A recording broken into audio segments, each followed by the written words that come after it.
bom dia para você que está em mais uma final de campeonato carioca, uma ótima segunda-feira, uma ótima semana para todo mundo. Agora é contagem regressiva até o jogo único, diferente também das últimas temporadas. Jogo único, Fla-Flu. Bom, o Flamengo vai confirmar a vaga dele hoje contra o Madureira e mais uma vez, impressionante, mais uma vez teremos um Fla-Flu decidindo o campeonato carioca depois da vitória de ontem sobre o Vasco. Vitória não, um empate com classificação. Vitória foi no primeiro jogo, que importa é que o Fluminense chegou na semifinal. E claro, a gente vai falar muito sobre essa partida, até porque temos muito a falar, mas vai ser no vídeo das 10h30 aqui no canal do Lessa, porque este conteúdo aqui, para começar o dia, é para trazer informação, é para trazer notícia do mercado de transferências. Tá acabando a janela, para ser mais preciso, acaba amanhã. Acaba amanhã. Então o Fluminense tem que correr com tudo, a diretoria do Fluminense tem que correr com tudo para finalizar as negociações, registrar contrato para dar entrada na CBF até amanhã, quando encerra a janela de transferências. E temos um reforço para a zaga, reforço surpresa, jogador que não estava no nosso radar, uma negociação que não tinha vazado ainda, e quando vazou, já vazou com ela concretizada. Julián Millán é o novo zagueiro do Fluminense para a temporada 2026, colombiano de 27 anos que estava no Nacional do Uruguai, vinha fazendo grandes temporadas por lá. A gente vai falar muito sobre ele, sobre Castillo, sobre Dantas, enfim, dá uma geral aqui no mercado de transferência. Então fique ligado até o final deste vídeo, porque vai ter muita informação. E claro, se você puder, já sabe, aquele like, se inscrever também, seu comentário é super bem-vindo aqui no canal do Lessa. Como sempre, conto muito com o apoio de vocês, tá bom?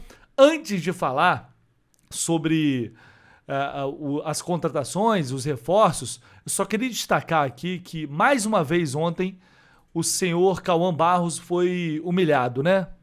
Pagando pela atitude pequena, baixa que ele teve naquele jogo de classificação do Vasco na Copa do Brasil, dançando, pisoteando o escudo do Fluminense.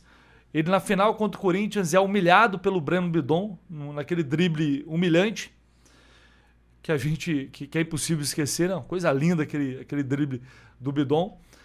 E agora, no Campeonato Carioca, eles de novo, já tinha acontecido lá atrás, até com o Ryan, aquela virada do Fluminense, jogo no Campeonato Brasileiro, o Guga, com o gol do Guga, já tinha acontecido isso. O Vasco faz o gol, e é legítimo você comemorar, mas quando você provoca dessa forma, antes, né, de garantir a classificação, antes de garantir a eliminação do rival, as coisas podem se virar contra você.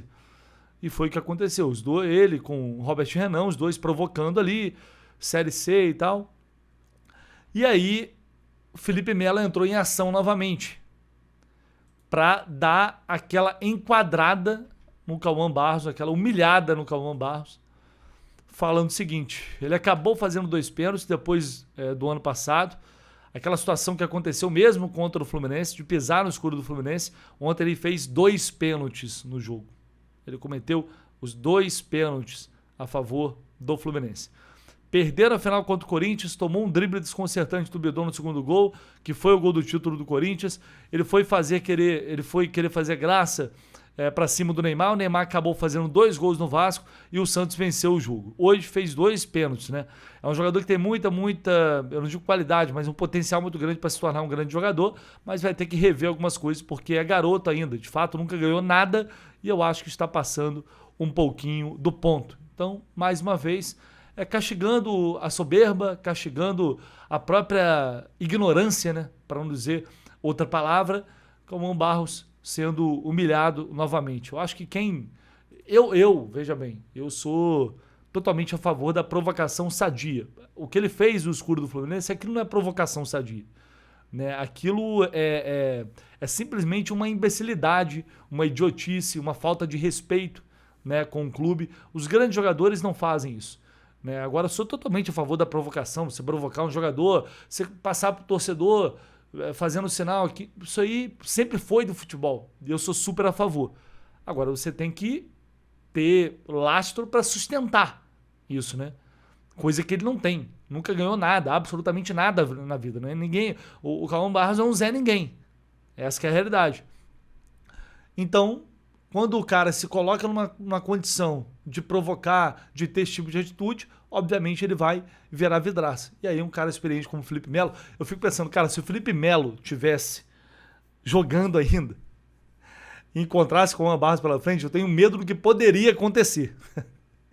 Eu tenho realmente medo do que poderia acontecer. Mas o que importa é que ontem deu tudo certo acima de qualquer coisa, mais uma vez. O Fluminense que vinha já ganhando do Vasco, não perde pro Vasco no Campeonato Carioca desde 2019.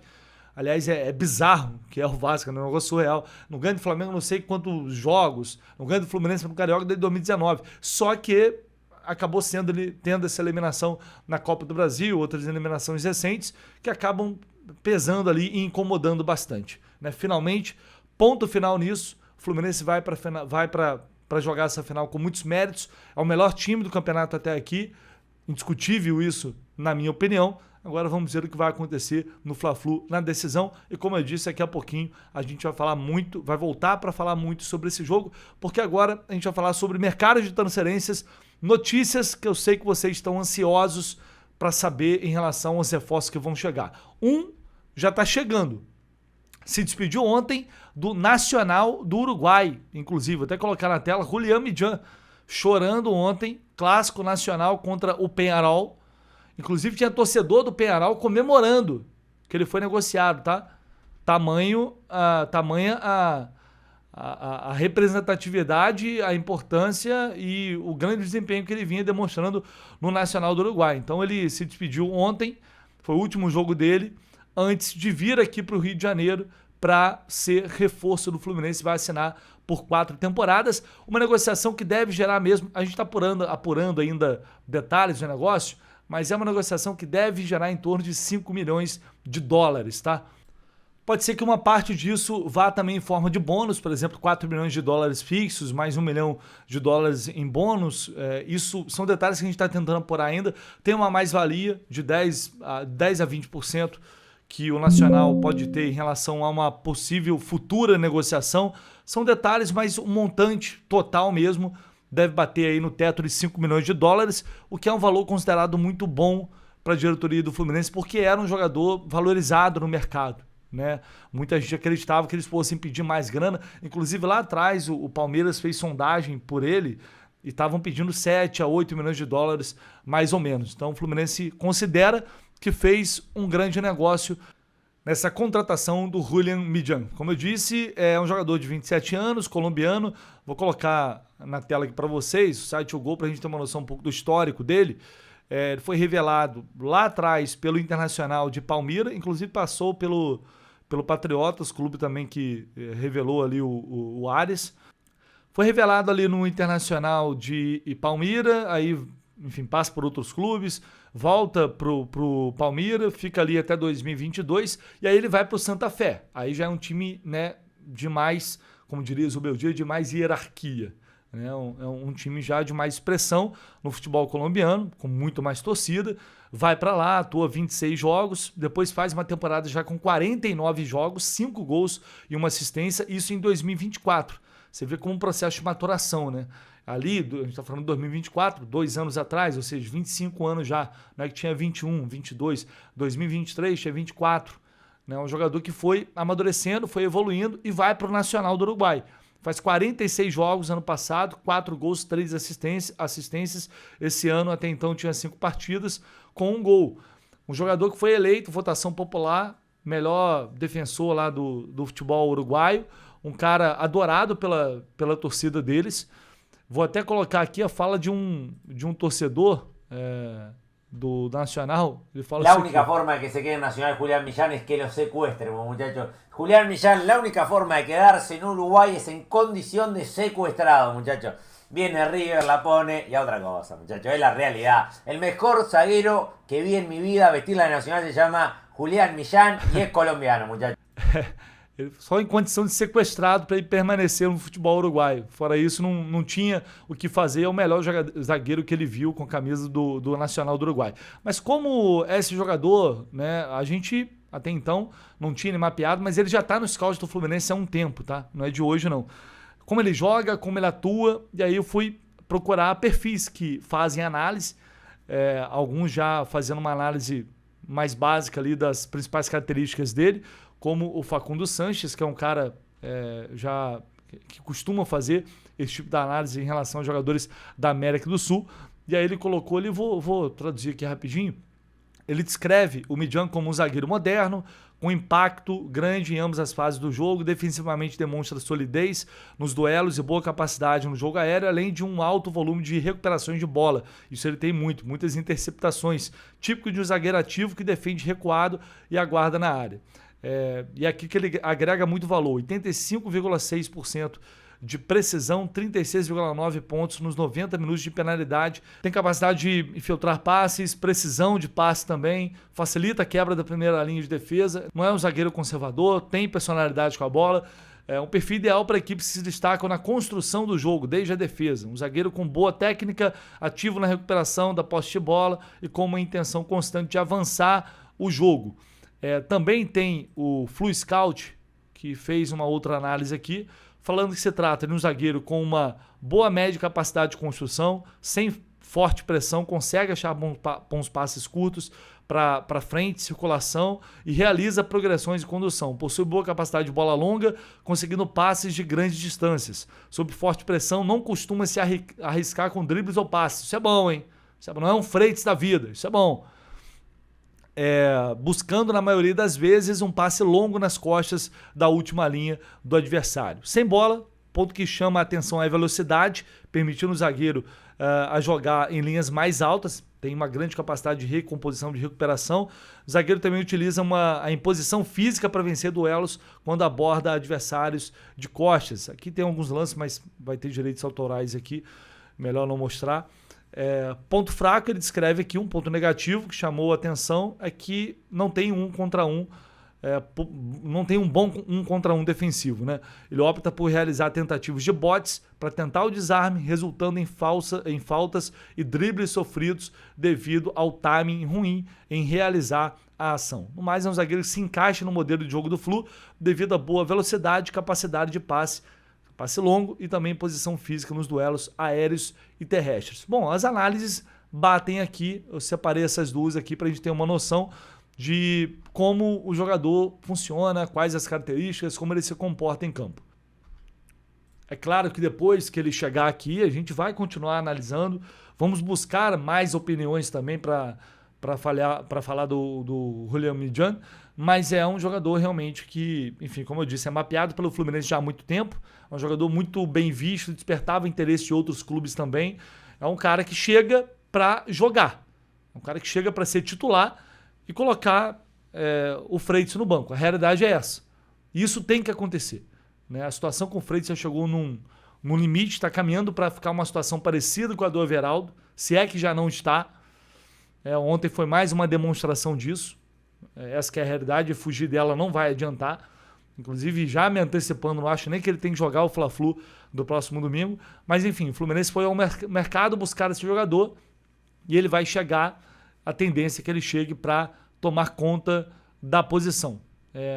Ainda o ideal seria ter um cara de mais alto nível para atuar ao lado dele, para a gente ter realmente uma zaga muito boa.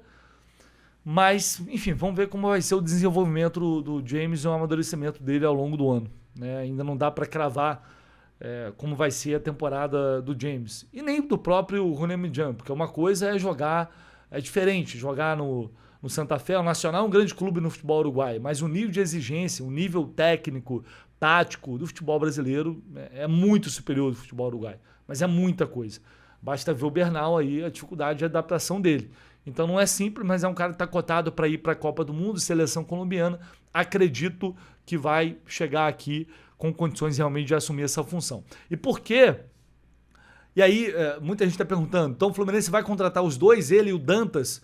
Não, a princípio não. A negociação com o Dantas tende a não avançar mais. Por quê? O Fluminense vinha trabalhando as duas possibilidades, né? Enfim, reta final de janela, poderia ficar sem nenhum.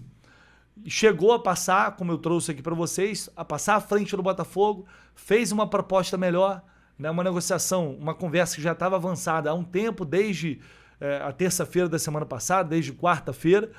Mas, por outro lado, o Fluminense também trabalhava a situação do Midjan, que era um pouco mais complicada, envolvia um valor maior, um jogador valorizado lá. Enfim, não tinha como ter certeza que ia dar certo. Então, o Fluminense foi levando as duas negociações, mas depois que avançou com o Midjan, focou lá. E por que isso? Porque o Fluminense acredita que é um jogador muito mais preparado que o Dantas. Quanto a isso, não há dúvidas, né? O Dantas só não jogou em time grande ainda, tem apenas 21 anos, ele já tem 27. Então o Fluminense queria um jogador mais preparado para o momento. E realmente, a necessidade é essa, né? O Dantas chegaria, mas muito mais como uma aposta que poderia dar certo de imediato, mas é muito mais algo para o futuro do que para agora. E o Midjan chegaria para, em tese, tentar resolver o problema que é essa zaga do Fluminense atualmente. Então essa é a ideia. Se nada mudar, é claro que sempre tem possibilidade. É um zagueiro que atuou aqui, está atuando aqui no futebol brasileiro, disputou estadual, tem mais janela pela frente em relação ao Dantas, mas o Fluminense vai ter que desembolsar muita grana agora. Então, por isso, a negociação com ele não deve avançar mais e aí viria só o Julián Midjan. Pelo menos esse é o cenário de um momento, tá? Tudo está mudando nessa janela, tudo é possível acontecer, mas o cenário de um momento é realmente esse. E aí, por que a grana impacta? Porque tem Rodrigo Castilho. Eu sei que você está perguntando, se preocupando, vem ou não vem, chega ou não chega, e aí? Bom, o que eu tinha de informação desde o sábado à noite, na verdade, sábado à noite, é que, olha, Léo, corre atrás aí porque a situação está avançada. O negócio está avançando.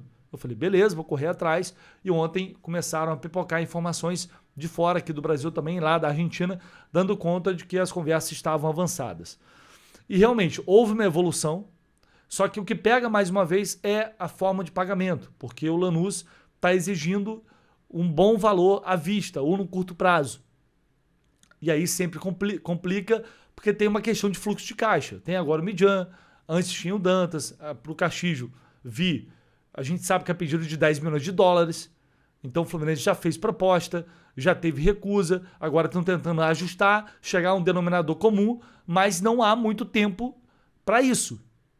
Essa situação tem que ser resolvida hoje para você ter a troca das minutas contratuais, ter a assinatura do contrato e aí já dá a entrada. Aliás, mas dá tempo? Dá. Dá porque você consegue entrar aqui na CBF no BID com um contrato com pendências de documentação.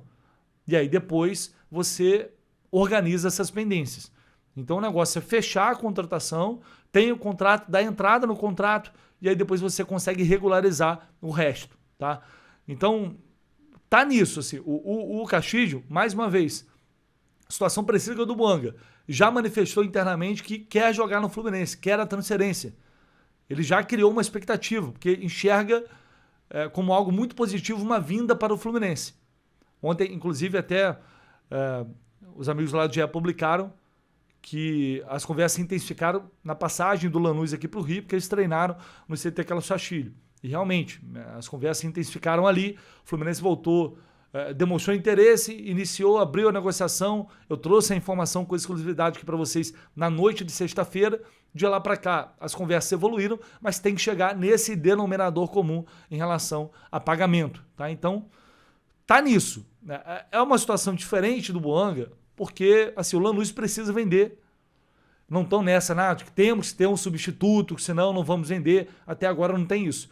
Então o Fluminense tem que chegar no que eles estão pedindo. Como chegou lá com o Buanga, os caras deram para trás de última hora. Tem que chegar no que eles estão pedindo para resolver a questão. E hoje pode ser um dia decisivo em relação a isso. Então vamos ficar ligados e qualquer novidade a gente vai trazer aqui para vocês no canal do Leste, tá bom? Deixa aí seu like, por favor. Não esquece de se inscrever se você não está inscrito e a gente vai trocando ideia por aqui. E daqui a pouco, às 10h30, tem vídeo também falando sobre muita coisa em relação ao jogo de ontem. Tamo junto, um abraço, valeu!